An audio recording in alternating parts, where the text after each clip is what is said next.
on this edition of FAFO, titled Shit Hasn't Changed Even Though I Voted for Him 3 Times. Meet Janique Jones from Pennsylvania. She's a 3-time Trump voter, and let's hear what she has to say. And for a little bit of context, she's a credit specialist that has a lot of clients. And this is what some of her clients are saying. My husband lost all of his overtime. My kids' daycare went up. Can't afford the cost of food. Using credit cards for everyday expenses. No money left after their bills are paid. Pretty much just a whole bunch of financial mess. We changed presidents at the beginning of the year. We did. And the guy who moved into the White House said that he was going to fix it. Several times he said it would be easy. Absolutely. Has he fixed it? Absolutely not. I'm definitely waiting for him to fix it. He's a 3-time Trump voter, but she says he has simply failed to keep his promise to lower the cost of living. I'm very let down by that. Very, very let down because I feel like it's only gotten worse. I have a very, very strong feeling that if you were able to run again, you would vote for this shit again. And what I will say about Pennsylvania is that during the election cycle, 50.4% of voters voted for this. Meaning that if some of them voted for this multiple times, then they're probably gonna have to be able to pull themselves up by the bootstraps like they tell other people to. Because it sounds like some of y'all didn't learn about the stuff that happened during his first term, and how he mishandled a lot of things. And then y'all decided to vote for it 2 more times afterwards. But in conclusion, all I have to say about this is, have the day that you voted for. Bye. Hey everyone, welcome back to the channel. If you're new here, make yourself comfortable, hit that subscribe button, tap the like, and don't forget to join the conversation in the comment section below. Because today we have a story so ironic it could season your entire dinner. Now, you ever watched someone confidently walk into a disaster, waving a flag, shouting, "This is the best idea ever," and then act shocked when everything collapses? Well, welcome to MAGA voted for Trump, the sequel. Now, and this time it's personal, specifically for their wallet. Let's talk about the folks who passionately voted for President Trump, fully convinced he would fix the economy, lower prices, and make everything great again. Fast forward to now, and those very same voters are drowning. Not in patriotism, not in freedom, but in debt. Sky-high living costs, inflated healthcare premiums, grocery prices that look like luxury goods, and credit card balance climbing like a national sport. So yes, grab your popcorn. That's if you can afford one. I did vote for Donald Trump. I was completely wrong. I was wondering if you could just start off by telling me a little bit about, what your health situation and your insurance situation currently looks like. How much is that cost going up by? That'll be $1,500 a month. Oh, whoa. So something that we cannot afford. Our premium next year, if the Affordable Care Act continues, will be $174 and something, around $175. If the tax credits get renewed, but the $1,500 a month is if they don't get renewed? Right. I mean, how would that increase affect you? I mean, well, we would lose coverage. My husband does concrete work, so during the winter, we barely make it. My husband has problems with both of his knees. He's got no cartilage left on them. We consulted 2 specialists. They both have said that he cannot have surgery at this moment. We've consulted a doctor in Mexico also. They will do the surgery for $6,000 each knee. If it was to be that situation where he really needs it and we don't have insurance, Mexico will be the best option for us. Pivoting a little bit to people in power who have kind of made this the reality. Your vote last November, I'm wondering if we could go back in time to then. Right, I did vote for Donald Trump. I am usually a Democrat. I've always voted Democrat. I guess the way things were going, I said, well, here's the best option for this. I was completely wrong. I don't know who they're favoring or who they're benefiting, but it's not us. What made you want to vote for Donald Trump last November? I guess the way the economy was heading, but then again, I was wrong about that too. Prices keep rising. Wages stay the same. We have 5 kids. It gets hard to provide everything for them. It's not fair because at the end, we all contribute to this country.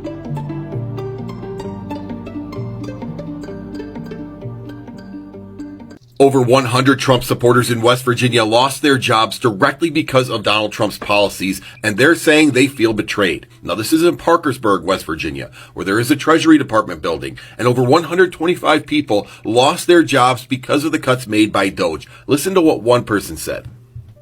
Jennifer Pickett voted for Trump in the November election. Then in February, she was fired from her civil service job. Absolutely, I feel a little bit betrayed. She was among more than 100. Yeah, I feel a little bit betrayed. She voted for Donald Trump 3 times. In fact, Parkersburg overwhelmingly voted for Donald Trump, and so did West Virginia by 70%.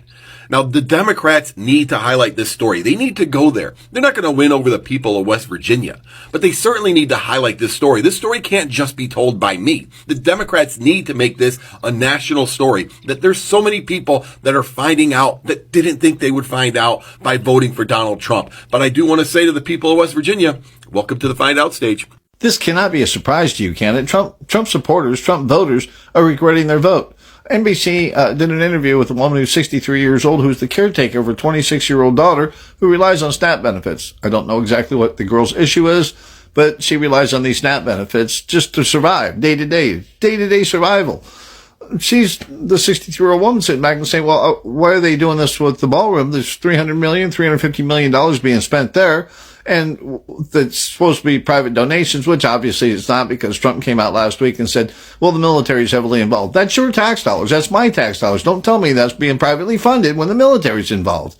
Well, this woman's starting to wonder why in the world these people are donating all this money to this ballroom that only a handful of people are ever going to be able to use when we've got people across the country waiting for their SNAP benefits to be paid out. Now, there's a judge that came out and said you have to pay out these SNAP benefits.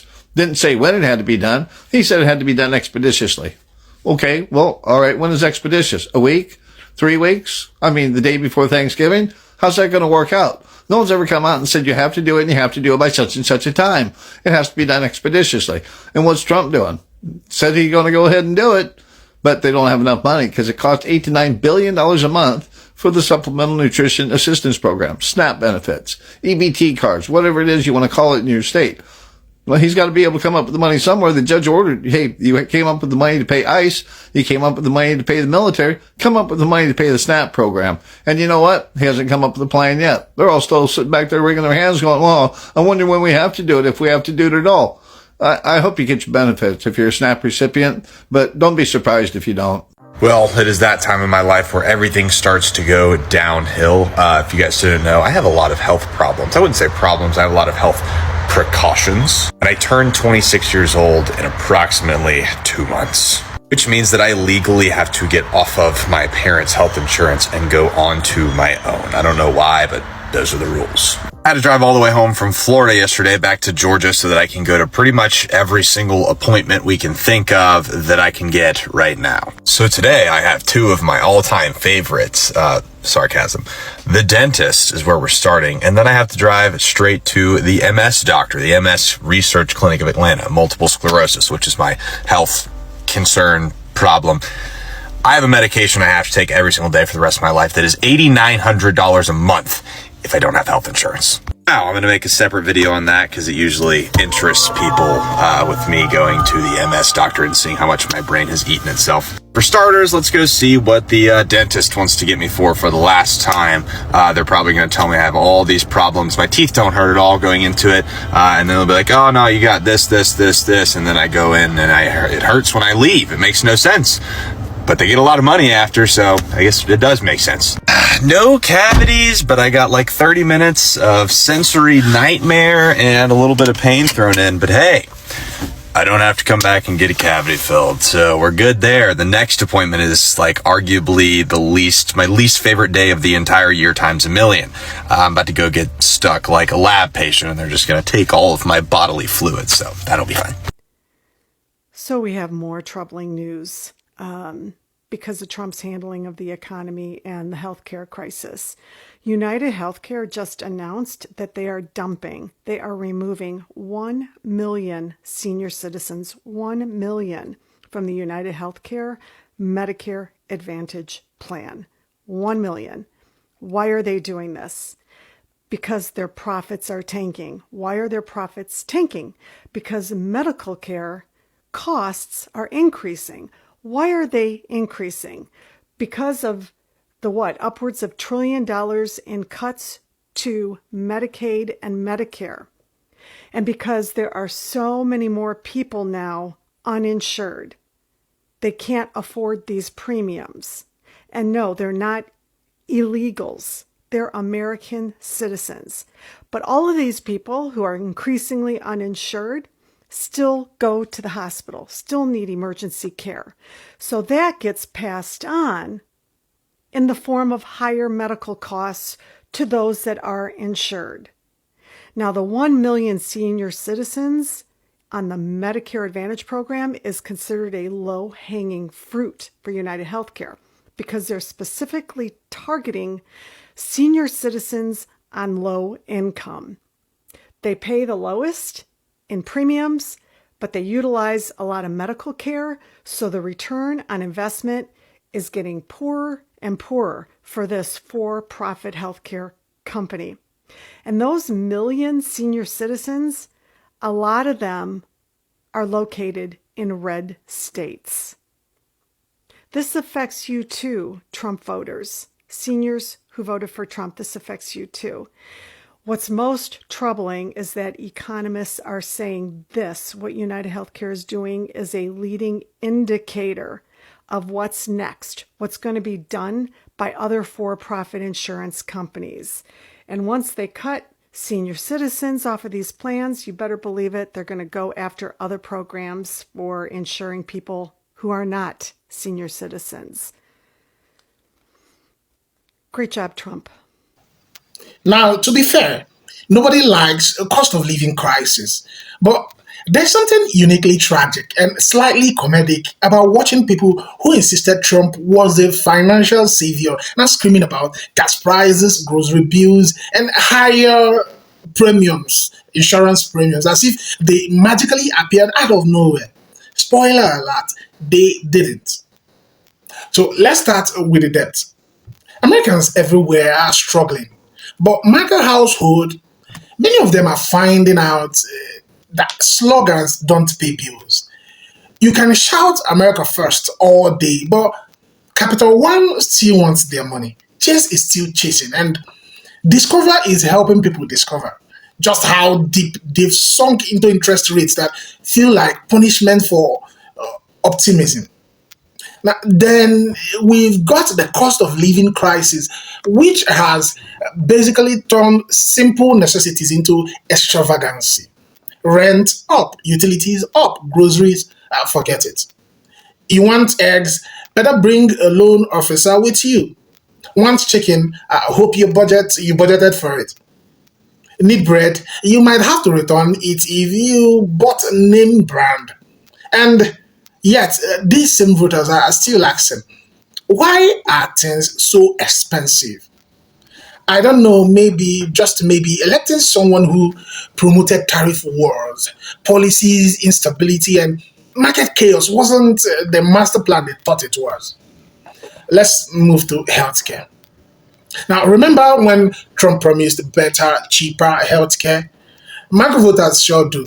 Unfortunately, what they got were higher premiums, fewer subsidies, and a system so tango that even insurance companies are confused. People are now skipping doctor visits because the bill alone raises their blood pressure. The irony, many of these voters believed Trump would deliver the perfect plan.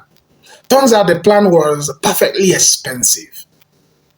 And we can't forget groceries, the symbol of economic suffering. Entire shopping carts have been reduced, just the essentials, and even that's punishing it. That's pushing it. Basic items have price tags that make people rethink whether they really need food or whether they can negotiate with hunger for a temporary truce, right? But let's talk about credit card debt, the silent villain in this entire disaster. The balance keep rising, interest rates keep growing, and people who once laughed at socialism are now wishing anyone would step in to help. It's amazing how perspectives shift when financial pressure hits home. And through it all, many MAGA voters are still insisting it's totally not their fault. Nope, it's the government that they voted for, the administration that they cheered for, the policies that they defended on Facebook at 3 a.m. Look, nobody deserves financial suffering. But it's hard to ignore the contradiction between the promises and the reality, especially when the very people who endorsed these policies are the ones now crushed under them. And you almost want to say, maybe next time consider reading the fine prints. But hey, hindsight is 2020, especially when your checking account is negative.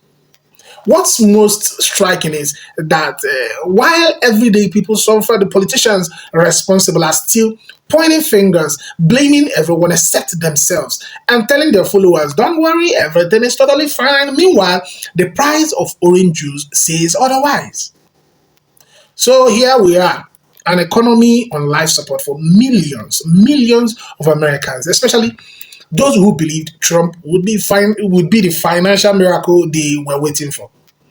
Instead, they got a debt, unaffordable essential rising premiums, financial anxiety, and a reality that's hitting them harder than any political slogan ever could. Thanks for watching, everyone. If you found this commentary interesting, informative, or painfully relatable, hit the like button and subscribe for more breakdowns like this. And now the big questions. Do you think MAGA voters will finally hold Trump accountable for the economic mess? Of course he caused. Do you believe they will change their minds in the next elections? Or will they double down even as the bills keep piling up? Okay, so drop your thoughts in the comment section. Tell me what you think. Let's get into it. And I'll see you guys on the next video. Until then, credit belongs to original creators.